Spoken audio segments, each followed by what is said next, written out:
नमस्कार, मैं उमेश। हर दिन की बात, हर सुबह की बात, हर शाम की बात, बातों की बात, राह की बात, समस्याओं की बात। वो कहते हैं ना कि जब बात निकलती है तो बड़ा दूर तक जाता है। छोटी छोटी बातें कभी बड़ी हो जाती है और बड़ी बड़ी बातें तो उनका कहना ही नहीं है। यही स्थिति आज हम आपको दर्शाने जा रहे हैं। हमारे कतरास में एक पुल है। जी हाँ, मुझे बताने की कोई ज़रूरत नहीं है और मुझे लगता है शायद ही कोई व्यक्ति होगा कतरास में। कतरास ही नहीं, आसपास के 30, 40, 35 किलोमीटर से अगर कतरास लिलौरी मंदिर के पास से अगर अंडर पास से आप गुजरते हैं तो आपके मन में जरूर एक प्रश्न उठता होगा, आखिर कोई जनप्रतिनिधि इस पर ध्यान क्यों नहीं देता। इसी बात को लेकर अभी एक समाज सेवी आगे बढ़े हैं। इनको अभी नेता नहीं कर सकते हैं, अभी समाज सेवी से हम इनको संबोधित करेंगे। राजेश स्वर्णकार जी, पहले तो आपका स्वागत। धन्यवाद उमेश जी। प्रखर पत्रकार और निष्पक्ष रूप से आप जिस तरह से समाज में जो भ्रष्टाचार फैला है या फिर जो बात सामने आना चाहिए उसको आप बेबाक रखते हैं, इसके लिए आपको बहुत बहुत धन्यवाद। व्योम टीवी का मैं आभारी हूं और मैं कामना करता हूं कि आप आने वाले भविष्य में अच्छे और बड़े राष्ट्रीय चैनल पर आपका आगमन होगा तो कतरास की आवाज़ को और आप राष्ट्रीय स्तर पर रख सकेंगे। एक बार पुनः आपका धन्यवाद।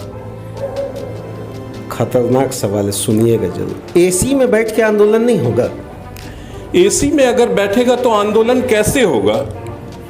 क्योंकि आंदोलन करने के लिए पसीना बहाना पड़ता है, आंदोलन करने के लिए भूखा रहना पड़ता है। ये तो राजनीतिक वाली स्टेटमेंट को आपने लाकर रख दी कि एसी में बैठकर आंदोलन नहीं होगा। इसमें समाज सेवा वाली बात क्या है? देखिए उमेश जी, एक्चुअली समाज सेवा अगर हम करेंगे तो भी एसी में बैठकर नहीं कर सकते हैं, क्योंकि ये सच्चाई है। समाज सेवा तभी हम कर सकते हैं जब हमारा चप्पल घिस जाए, जब हमारा शरीर से पसीना बहे, जब हमको भूख लगे और हम किसी को कह नहीं पा रहे हैं कि मेरे को भूख लगा है, अब हमको जाने दो। सबसे पहले हम सारा जनता का जो भी मुद्दा को लेकर आएंगे, जब तक उसको पूरा नहीं करेंगे तो हम एसी में कैसे बैठेंगे? और एसी में बैठेंगे तो कैसे काम करेंगे? क्योंकि जनता 140 करोड़ जनता एसी में नहीं बैठ पा रहा है, तो हम कैसे एसी में बैठेंगे? कब लगा कि जाम मेजर प्रॉब्लम हो गया? दरअसल इधर कुछ खास दिनों से, विशेष करके 1 साल से जाम का ये स्थिति बना हुआ। पहले तो हम भी सोचे और यहाँ के लोग भी सोचते रहे कि अब बन जाएगा, अब बन जाएगा, क्योंकि स्ट्रक्चर बन के पड़ा हुआ 1 साल से। लोगों को लगा, एक बार मशीन भी आया तो लोगों को लगा कि अब जाम हटेगा, अब जाम। फिर सारा मशीन चला गया, फिर लोग हताश हो गए। इस बार पिछले 1 सप्ताह के अंदर में इतने लोग फंसे कि बीपीएससी का एग्जाम देने वाले परीक्षार्थी का परीक्षा छूट गया। जो बीमार धनबाद जा रहे हैं, जो कतरास के अधिवक्ता वकील साहब जा रहे हैं केस लड़ने के लिए, उनको लेट हो जा रहा है। छात्र छात्राओं को लेट हो जा रहा है।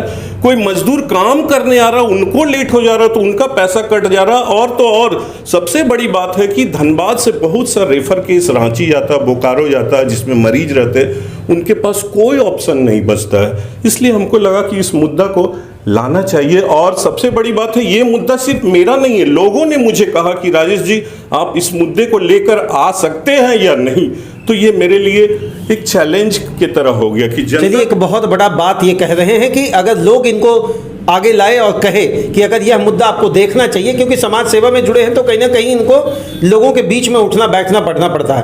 परंतु मेरा जानना है राजेश जी, बैनर के नीचे राजेश स्वर्णकार क्यों? बैनर के नीचे राजेश स्वर्णकार इसलिए है कि लोगों ने मुझसे कहा, और नेतृत्व तो करना होगा ना सर। नाम क्यों? आपको तो ऐसे लोग जानते हैं।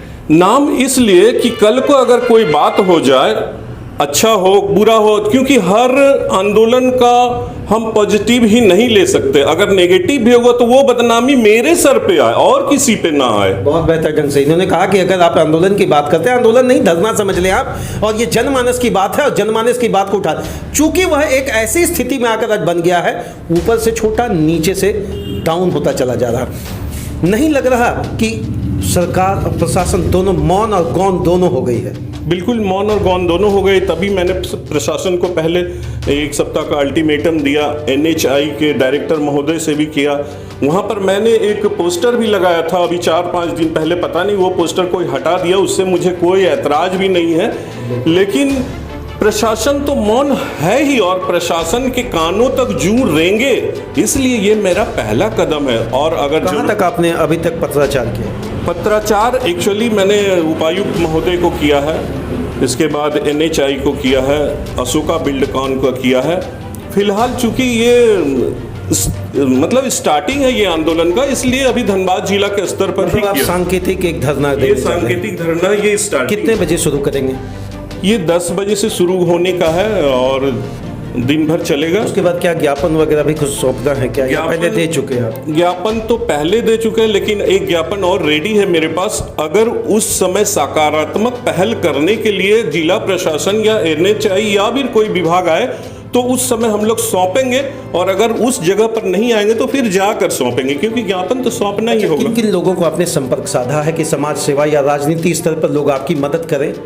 इसमें जितने भी समाज सेवी है, दरअसल इसमें ये जो आंदोलन कोई पार्टी विशेष पर नहीं है, इसलिए सभी पार्टी के, आजकल तो सभी नेता अपने आप को समाज सेवी कहते हैं और सभी लोग किसी न किसी पार्टी से भी जुड़े हैं। जनमानस में अगर आप जाएंगे तो एक एक जनता किसी न किसी पार्टी से जुड़ी है, लेकिन मुझे पार्टी से कोई मतलब नहीं है। ये सार्वजनिक समस्या है, इसलिए मैंने लगभग समाज के सभी लोगों को कहा है। जनता से क्या, आम आदमी से क्या अपील करेंगे? वो भी पहुंचे या नहीं पहुंचे? आम आदमी से मैंने अपील किया है, प्रेस के माध्यम से, सोशल मीडिया के माध्यम से, प्रिंट मीडिया के माध्यम से, कि आम लोग भी आए, क्योंकि ये आम लोगों का ही समस्या है और मुझे उम्मीद है आम लोग उसमें ज़्यादा रहेंगे और नेता कम रहेंगे। ये कहना है जी। चलिए, राजेश स्वर्णकार जी इस बात को कह रहे हैं कि आम जन का मुद्दा है, आम जन को इससे सरोकार रखना चाहिए, और जहां तक मेरी कोशिश होगी कि राजनेता दूर ही रहे, क्योंकि आज तक उनके कान में जू नहीं देगा। अब राजेश स्वर्णकार अगर आगे बढ़ रहे हैं और आगे आकर अगर राजनीतिक स्टंट वाली बात करेंगे, तकलीफ होगा ना? बिल्कुल होना चाहिए, ये तो जन समस्या और जन मुद्दा की बात है। तकलीफ महसूस कर रहे हैं उसको देखने के बाद? हमेशा ज़्यादा महसूस कर रहे हैं, बहुत ज़्यादा, क्योंकि हमने तो देखा है और आपने भी देखा है सर कि यहाँ के जो राजनीति है सिर्फ अर्थ के आसपास घूमता है। इसके आसपास बस जहाँ पे अर्थ है, जन समस्या से कोई मतलब नहीं रह गया यहाँ के जनप्रतिनिधि। चलिए, अंतिम वहाँ तो मेरी कोशिश रहेगी कि लाइव सेगमेंट पेज के माध्यम से मैं आपकी आवाज़ जिले प्रशासन तक पहुँचाने की कोशिश करूँ। आज आप यहाँ के बंधु, बड़े छोटे बुजुर्ग, उन लोगों से क्या अपील करेंगे? क्योंकि ये एक जनमानस का मुद्दा है राजेश जी। बस मेरा जो प्रश्न था कि राजेश स्वर्णकार क्यों, आपने उसका सटीक जवाब दिया, मैं उससे संतुष्ट हूँ कि अगर किसी कारण बस किसी आंदोलन में कोई आपत्ति विपत्ति होती है तो कोई जनमानस इसमें हताहत नहीं हो, कोई इसी के साथ किसी के साथ परेशानी नहीं हो, उसके लिए राजेश स्वर्णकार स्वयं और स्वयंभू जिम्मेवार रहेंगे। मुझे अच्छा लगा इस बात का। क्या अपील करेंगे? अपील हम हाथ जोड़कर यहाँ के सभी माताओं, बहनों, अभिभावक, छात्र छात्राओं, अधिवक्ताओं, प्रेस बंधुओं से भी और पुलिस प्रशासनिक पदाधिकारी से भी हम यही निवेदन करना चाहते हैं कि इस मुहिम को देखे समझे और इसमें साथ दे। क्यों जिला प्रशासन साथ नहीं देंगे? वो भी तो पार होते उसी रास्ते से। समझिए कहीं एक्सीडेंट हो जाता, कोई क्राइम हो जाता और जाम है, तो पुलिस प्रशासन कैसे जाएगा? तो उनको भी तो जरूरत है। इसलिए हम सभी लोगों से विनती करते हैं कि इस मुहिम में साथ आएं और साथ मिलकर इस जाम से मुक्ति दिलवाने में सहयोग करें, ताकि सबको सुविधा हो।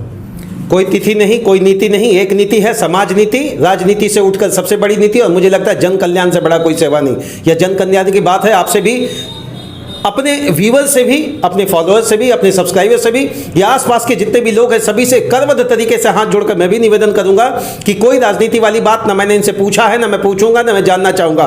पुल जाम होता है, पुल के कारण एक बहुत बड़ी समस्या वहां बन पड़ी है। NHI से मेरा अनुरोध है करबद्ध तरीके से कि इमीडिएट इस पर त्वरित कार्रवाई करते हुए जनमानस की समस्या से उबारा जाए। मैं उमेश, तब तक के लिए राजेश जी का एक बेहतर स्टेप के लिए खुद इन्होंने तख्ती बनाया है।